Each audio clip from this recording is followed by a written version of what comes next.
Hey, Granny. Sit. This is Granny. In this video, I'm going to show you a focus exercise. Quick little tip though, anytime you put a treat in your dog's mouth, they should hear the command word immediately after the treat goes in their mouth. Not just for this exercise, for any exercise. That activates their pleasure receptors and make them look more favorably upon the command word. It's really a version of classical conditioning, which is Pavlov's dog. All right, I have a handful of treats here. And you see, I have a really stinky treat. She likes them. When it comes to treats, the most important thing is the smell. And these are chicken liver that are not processed and they have no preservatives. So they have a very strong smell. Now, in this video, I'm going to basically, like I said, teach you how to teach your dog to look to focus or look us in the face. Now, a lot of dog trainers will teach this, but they'll do it like this. They'll hold it up here. Well, I'm luring her to look at me. The reason I teach it the way that I teach it, where I'm going to hold the treats away from my face, is I want the dog to look up at me as an intentional action. She has some indications that she has cortisol, the stress hormone, in her blood. And a dog with stress hormone in their blood, it gives them a little jitteriness. We call it efficiency of movement. And so the dog is, it's not appropriate for them to have cortisol in their blood for long periods of time. If a dog looks in the eyes voluntarily for longer than 9 seconds, it starts releasing oxytocin, serotonin, and prolactin into their brain and into your brain. Your body cannot produce cortisol, sit. At the same time, it produces the pleasure endorphins that go into your brain. So by teaching your dog to focus on you on command, where the dog intentionally looks up at your face, you get that benefit. If you lure the dog, you don't get the benefit. All right, I just realized for branding purposes, since we have kind of a marketing genius over here, I'm going to switch positions, and she'll probably figure this out as soon as I do that. Why? Do you know why I did that? There you go. All right, so what I got is I have a handful of treats. I got one in this hand. I'm holding it between my thumb and forefinger. I'm going to push it up against my knee. She's going to go straight to where the source is, and I'm just watching her. When you do this, watch her like a hawk. Focus. I probably can go down to quarters for you. So as soon as she looks at me, I raise it to my nose and then go straight to her face. Focus. And I say the word after it goes in her mouth. And I reload. I usually use about 12 treats per exercise. What we should see is we're going through this is her going to my focus, to my knee less, and just looking up at me faster.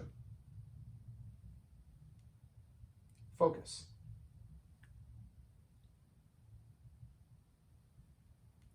Whoops, that was on me. I'm not saying focus there because she wasn't looking at me. What I want her to do is I want to promote looking at my face while she's doing this. Focus. Now, when you do this, make sure you raise it all the way to the tip of your nose and then turn and go towards her. And it should be 1 second for each movement. Let me count it out. 1 second, 1 second. Focus. And when you're holding it, I'm going to show you with the camera. When I do it, I go like this and like this. This is when a lot of people do go like this, and then they turn it, and then the dog, and I'll do it with the turn to show you where she looks. Go ahead and get that one.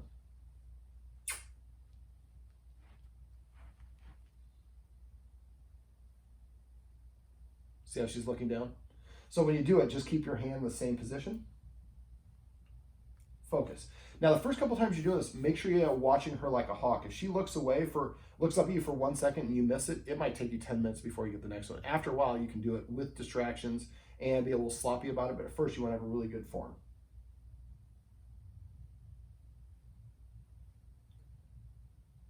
Focus. All right, so that's the first stage. Now what we're going to start doing is I'll show you the last stage. 1 second.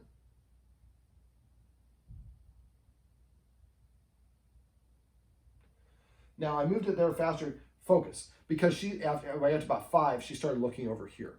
So the whole point is we want to maintain her gaze the whole time. So for all 12 treats, what you want to do is 1 second up, 1 second down for your first step. 1 second, 1 second. Focus. And make sure she's looking in your eyes as you're holding it, so don't hold it down a little bit like there. And after all 12 treats, and pretty much she's just pretty much going like doing this immediately. Focus. Then I'm going to go to 2 seconds from my nose to her mouth for all 12 treats. Now, it's not necessarily every next time we do it. It's based on how well she does. By the time you get to it, she should be staring at you the whole time. If you look down and look immediately up, right back up at you. You want to keep on doing this until you get up to the point where you're at 15 seconds in the house. Now, dogs should not generalize very well, so you want to do this in different parts of the yard. Don't just practice here. She'll only be able to do the exercise here. Do it here, do it on the couch, over there, kitchen, bedroom, all over the place. Now, at first there should be no distractions, so nothing else going on to compete for attention. Once you get to the point where she'll look up at you for 15 seconds consistently, then you're ready to go to the next step, which I would probably do it actually right out here.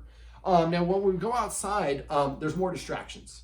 And so we want to go back to making it easier. So we go back to 1 second up, 1 second down. 1, 1, focus. But because she already knows the game, we can move faster at this stage. So I might go 1, 1 for 3 treats, and 1, 2 for 3 treats, 1, 3 for 3 treats, or whatever the interval is. Again, 12 is what I usually practice with each time.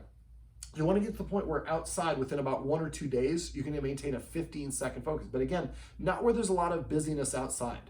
The next stage is we're going to actually change it from actually holding the treats down here and getting the dog to look at us.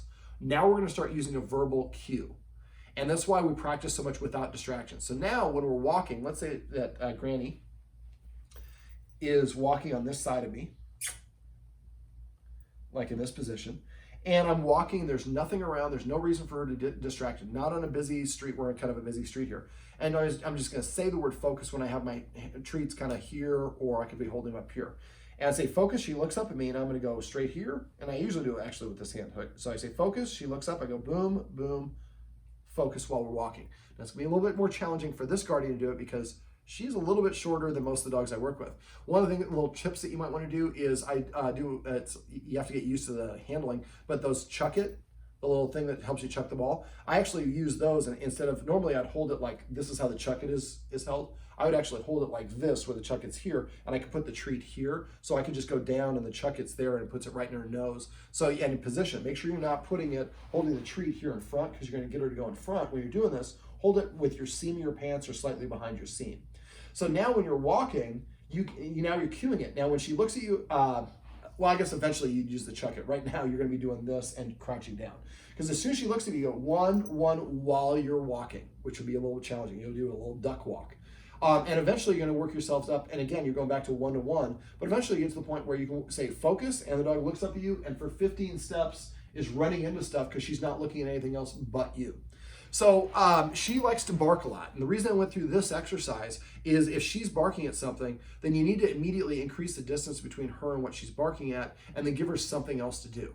So sometimes you have to move outside the line of sight. So you have to move around something that blocks her visual acuity. Then once she's settled down a little bit, do the focus. Now, if a dog won't sit or take a treat, that's a good indication they're too worked up. So keep on increasing the distance, and definitely don't reward for that because that's going to just create that repetitive behavior to get the treats. But after a while now, if the key is really what you want to learn is how to read her body language. So you're walking down the street and you see another person or a dog or something that comes around the corner. You look down at her and you see her ears are up right now. Watch her ears now. Well, now she's not doing it. There you go. So they went back. So that's probably one of the first things you're going to see is her ears are going to go back, her head's going to lower, she's going to stare at that other dog. This is the beginning of the conversation. Eventually it's going to be barking if she wants to bark at that particular dog.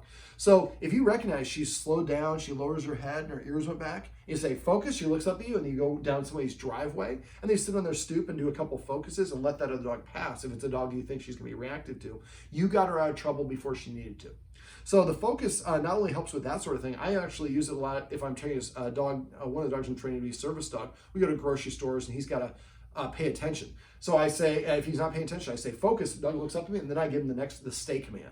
So focus can mean look at me in the face or get my dog's attention. But right now, the reason I'm using this is it's a nice way to get the dog to not focus on something else, focus on you on command, and then help stop the production of cortisol by releasing prolactin, serotonin, and oxytocin. Well, let's have better camera presence here. Granny. This is Granny. And these are some tips and tricks you can use if you want to teach your dog to focus.